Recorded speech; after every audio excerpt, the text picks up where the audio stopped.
Bonjour à toutes et à tous, amis internautes de CNews TV. Bonjour et ravi de vous retrouver encore une fois de plus dans un autre numéro de votre émission sur la Toile Info. Toujours avec Maman Mboup pour vous faire le résumé de l'actualité de la mi-journée. Maman, bonjour. Bonjour Amina, nuyu la ziar la bu baax ci nan également li ñuy nuyoo nos charmants amis internautes de CNews TV. Amat mbégte encore une fois di leen présenter seen émission préférée sur la Toile Info léegi ñu tënkal leen di gën a fees ci xibaar yi. acca ñu démarrer ak li nga xam ne mooy mbirum Ahmed Suzanne Camara du nouveau dans l'affaire moom Ahmed Suzanne Camara bi nga xam ne démb jàpp nañ ko après benn émission bi nga xam ne def na ko Seneweb ci émission boobu nag wax naa ko fi démb mu yëkkati ay kàddu yu tegginewul jëmale ko ci président de la République ak son premier ministre Ousmane Sonko. tey nag ginnaaw wala démb ginnaaw bi nga xam ne ñu ngi koy defal audition foofee ci sûreté urbaine moom Ahmed Suzanne Camara dawul yoole ci li nga xam ne moom la waxoon ci télé bi fa la loolu la waxaat ci audition ba moment il a maintenu li nga xam ne mooy ses propos ba tax na tey dinañ ko déférer devant le parquet. mu nekk loo xamante ni Amina peut-être mën nañu ne bett nañu mën nañu ne bett ñu parce que Ahmed Suzanne Camara kàddu yi nga xamante ni yëkkati woon na ko ñu bari yaakaaroon nañu bu demee ci enquêteurs yi au moins dina excuser wu mais non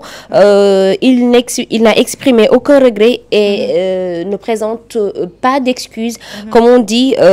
ba tey ji au contraire il a maintenu l'intégralité de ses propos donc ou bien de ses déclarations comme ni ñu ko waxee woon ci plateau bu Seneweb nee na président ak son premier ministre voilà gis nga ni mu leen qualifié kenn mënu ci jaaxaat de ce fait lii rek la ci yoon mën offense au chef de l'État ak yeneen ak yeneen yoo xamante ni ñi ngi ko doon toppee ñi fi nekkoon opposition tey jii ñi ngi koy toppee ñeneen yoo xamante ni tey jii opposition la ñuy wuyoo itam. Effectivement malgré dëkk lu mu am démocratie le président de la République il faudra que ñu respecte ko parce que à chaque fois dama koy wax président de la République mythe la boo xam ne kenn waru ko démystifier alors na ci yoon def liggéeyam comme ni mu waree acca ñu continuer li nga xam ne mooy actualité bi cette fois-ci on va parler du président Macky Sall après 4 mois après son départ. La mauvaise nouvelle tombe pour Macky Sall. Macky Sall devra répondre de ses actes devant la justice. Il a été traîné devant le Haut Commissariat des Nations Unies par le collectif des familles des victimes du président Macky Sall. L'information a été rendue publique par Boubacar Seye, le président de Horizon Sans Frontières et membre du collectif, je cite, le collectif des victimes du régime du président Macky Sall vient de saisir le Haut Commissariat des Nations Unies aux droits de l'homme pour une intervention d'urgence afin que les autorités puissent ouvrir des enquêtes concernant ces crimes de sang politique et économique, a déclaré Boubacar Seye Moma mi ngo ku ne xam ne ni Boubacar Seye bokk na ci initiateurs yi nga xam ne ñoo initié le collectif des familles victimes du président Macky Sall moom jàpp na ni li fi xew mars 2021 ba février 2024 kenn waru ko baal nga xam ne mooy le président Macky Sall ndax ay bakkan root na ci ñii ñàkk nañ ci ay yenn ci ay seeni ca ñii seeni commerce jaaree na fa tëj ba faaw ba tax na moom daal dinay yóbbu ki nga xam ne mooy Macky Sall devant le Haut Commissariat des Nations Unies pour mu daal di répondre de ses actes maanaam mu daal di expliquer ana naka la mbir yooyu mënoon demee. mu ngoo comme ni nga ko waxee tout à l'heure ak kuréel gi nga xamante ni moo bootu ca gannaaw Boubacar Seye bu Horizon Sans Frontières la ñuy toppee nag l'ancien président Macky Sall bokk na ci abus de pouvoir, des violations des droits humains et des actes de répression politique qui auraient été perpétrés sous l'administration de Macky Sall donc loolu la ko daal di duppee boobaak léegi nag bari na ci ay victimes yoo xamante ni nee nañu feebar yi ñu développé ci biir kaso yi ak seen arrestation lim leen jural lim leen yàqal ci seen àdduna yëpp du kenn ku dul président Macky Sall donc ñoom jàpp nañu ne tey jii war na mën a répondre comme ni nga ko waxee ni de ces actes wax en réalité lan moo waraloon li nga xamante ni moom mooy des vagues d'arrestation yi nga xamante ni amoon na ak ñi nekk nga xamante ni ay victimes lañu woon ci régime président Macky Sall. En tout cas doy na wax daal ñu continuer suivre li nga xam ne mooy mbir mi de très près pour xool fan lay daal di mujjee à ce moment bu ko defee ñu wéyal cette fois-ci pour parler du ministre des transports El Malick Ndiaye mi nga xam ne démb moom la ñu dalaloon foofu ci télévision Futurs Médias dans l'émission Faram Facce avec Papa Ngagne Ndiaye moom nag ñëwaat na ci li nga xam ne moom lañ tuddee népotisme dans le gouvernement maanaam mbiru papa yaay doom bi ak nomination de Sophie Zinga Sy doom ci Yacine Sy du ministère des Affaires étrangères moom nee na benn jeune kese la am ci mbir mi mooy ki nga xam ne mooy Jacques Habib Sy ak la famille Sy daal dañoo waroon a porter plainte contre ces personnes yi nga xam ne dañuy wax que ni népotisme mu fa am ndax papa ak yaay ak doom ñoo liggéey ci gouvernement bi ndax moom nee na kii di Jacques Habib Sy dem na retraite ça fait très longtemps mosul liggéey ci gouvernement bi mis à part que doonoon na un conseiller dans le parti PASTEF je me répète conseiller la woon dans le parti PASTEF su dul loolu ba ñu taxawalee gouvernement bi ak léegi ça fait déjà 3 mois Jacques Habib Sy musul liggéey ak Ousmane Sonko foofee ca primature ñëwaat na nag ci li nga xam ne mooy nomination Sophie Zinga Sy li mu ci wax mooy Sophie elle est très compétente elle a fait ses preuves dans le domaine de l'artisanat alors lu normal la ñu nommé ko te ce n'est pas sa mère qui l'a pris sous sa tutelle mais c'est le président de la République qui l'a nommé dans une direction bien définie alors coow waru fa am kañ lañ doon coow ne népotisme am na tey ji bu président de la République juróon rakkam wala mu jël magam wala mu jël keneen ku taqee ci moom daal di koy teg ci gouvernement boobu mën nañu ñoo jàpp ne népotisme am na mais fii népotisme amu fi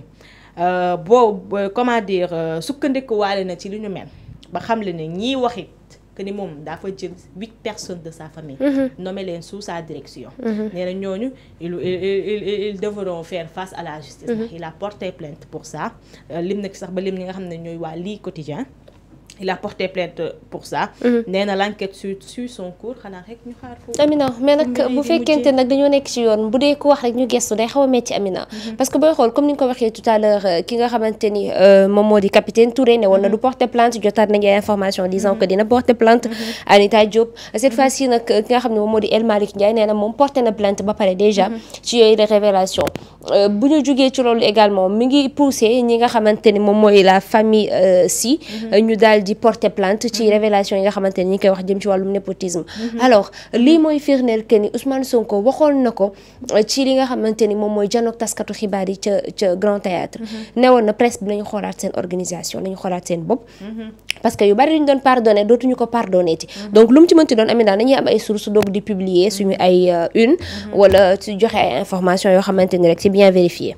moo gën daal ñu xoolal bu baax li nga xam ne ñu ngi koy def ci liggéey bi am na solo on termine cette fois ñu terminer ak li nga xam ne mooy FONGIP financement de FONGIP 3 personnes dont 2 responsables de Macky Sall arrêtés 2 responsables du régime sortant et le chef de l'agence de Bambey du Crédit Mutuel du Sénégal CMS ont été arrêtés par la brigade de recherche de Thiès d'après Libération qui donne l'information. Les 2 premiers se nomment Nkan et Ossey Diouf, le troisième Dey Diaw. En effet, ils sont accusés d'être impliqués dans le détournement de fonds alloués au CMS pour le compte du Fonds de garantie des investissements prioritaires FONGIP. En à croire la source,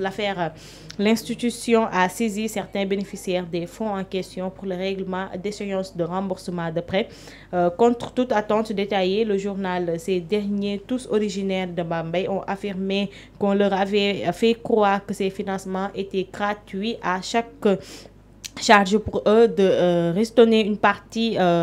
des fonds. Ce qu'ils ont fait, pressés par le CMS, les bénéficiaires ont porté plainte contre les intermédiaires. À noter que la même source précise que l'enquête risque de faire beaucoup de dégâts, d'autant plus que les membres de l'APR ont lâché les noms de ceux qui seraient destinataires finaux des montants reçus. Mu ngoog cette fois-ci, on va parler encore de scandale, on va parler encore de Bamboula bi nga xam ne cette fois-ci FONGIP la am ci détournement li nga xam ne mooy wàllum koppar gi financement yi. Je te rappelle Aïda Mbodj waxoon na ko fi Aïda Mbodj nee na newoon na fi ni DER bi am na ñoo xam ne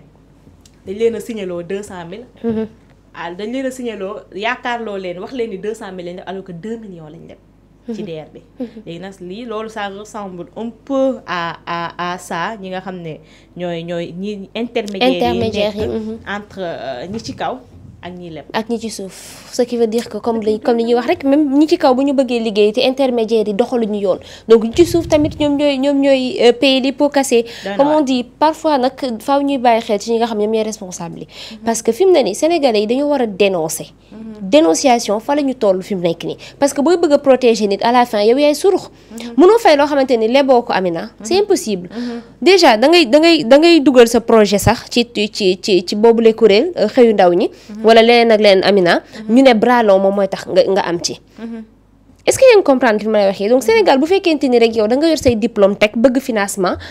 bon tu as tous les problèmes du monde comme on dit naan le bac est la clé de la réussite actuellement nag boo amee bac ci ngay gën a sonn nga def formation tu deviens une autre personne beneen nit plein de pression plein de détails yoo xamante ni doo xam à la fin naka nga koy lijjantee nañu jàppale xale nag ci lépp loo xamante ni prêt la te ñu yelloo ko ñu jox leen ko en tout cas daal doy na waar sëgam bu ñi la waxoon a jàppale ñoo lay gasal kàmm pour nga jóg ci moom maman carrément xamatuma ci dara ku moytu ku yebu daal moytu rek maman acca bu ko defee ñu xool li nga xam ne moom la actualité people bi xëyee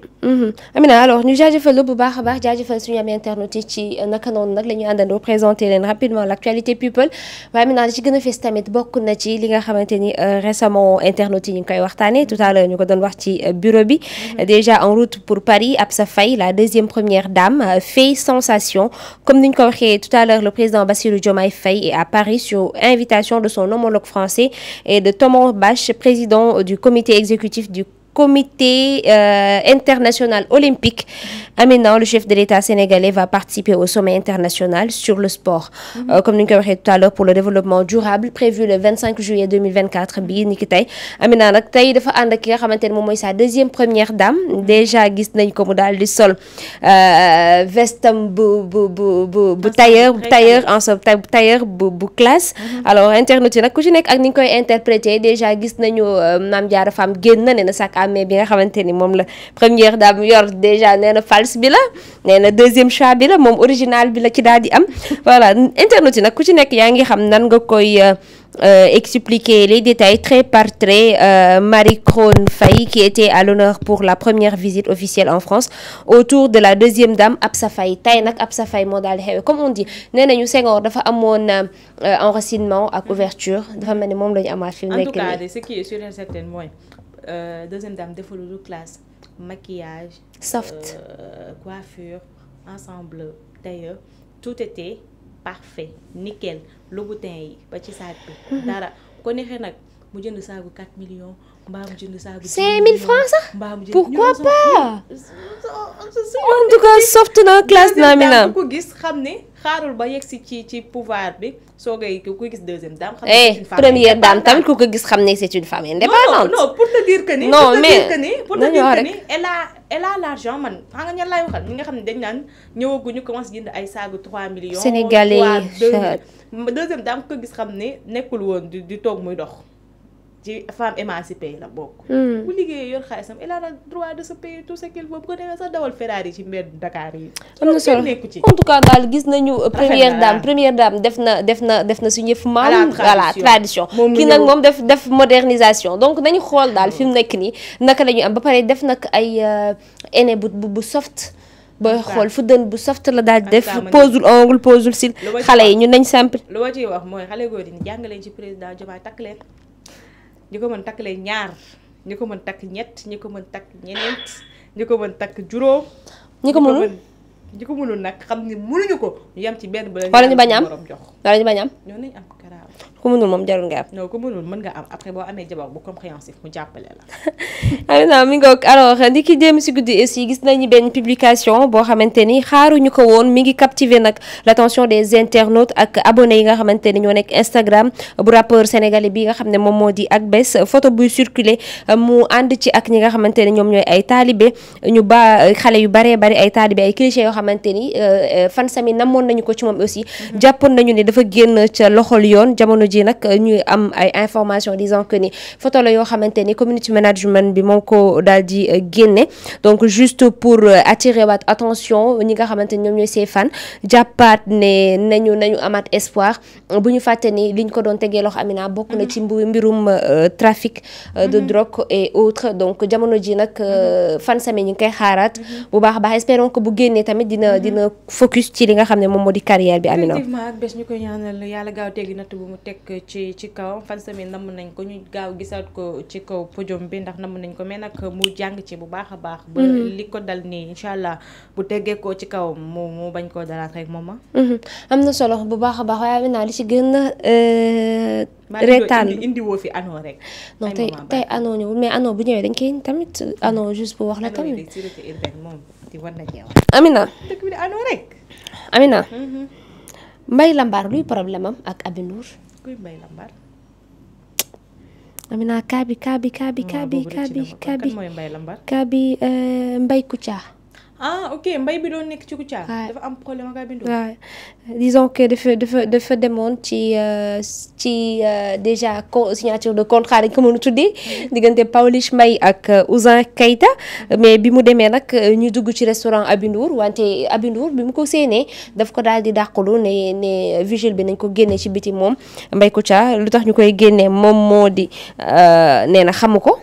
premièrement nee na xamul tax ñu koy génne mais journaliste bi ko doon posé question Amina nee na ko est-ce que du problème mu Aby Ndour ak Viviane bi nga duggoon jël position loolu moo tax mu ne la génnal moom nag Mbaye Kouthia ba mu génnee nee na. Viviane du dàkkaate Viviane yorul xol bu bon en tout cas. ñaaw mi ngi ñaaw. ñaaw na. Amina. man de la ci oustaz Modou Fall waxoon laa ci. gars yi nag jooy nañ ci ba sonn. kii nu mu tudd Zeyna nu mu sant mu ne ko Ndour mu ne ko Aby Ndour nu mu sant mu ne ko Ndour mu ne ko Boubacar nu mu sant mu ne ko Ndour mu ne ko Viviane avant ñuy ràññee ci nit ki dañu ko daan dàkkantele ñu ko Ndour mu ne ko kon nit sénégalais maadu comme man sant ma Ndour tayamal ko ci seen Ndour sant ma Ndour naa ko bàyyi ak ñoom Amina loolu moom mooy jeexal fay actualité people bi ñu bàyyi la nga tàggatoo ak internet yi ay ca maman di leen jaajëfal bu baax ñoom ñi nga xam ne saa su waxtu wi jotee dañuy scotché fi nga xam ne mooy seen news TV du ñu seetaan gi daal di xool nan la information yi di évoluer dañ leen di jaajëfal bu baax a baax di leen jox rendez-vous suba incha allah di leen wax ngeen continuer du ñu topp sur nos différentes plateformes surtout maman ne pas oublier de s'abonner fi nga xam ne mooy suñu service premium bi pour mën a am les informations yi nga xam ne suñu ndaw yi nekk ci kër gi ñooy génn taataani li ko seen bopp indi leen ko mu wér te wóor loolu maman kon ñu daw gaa abonné wu massivement am na solo parce que na information exclusive en temps réel ngeen di am donc on se donne rendez-vous demain ci beneen numéro seen émission sur la toile info d'ici là portez-vous bien et gardez le sourire.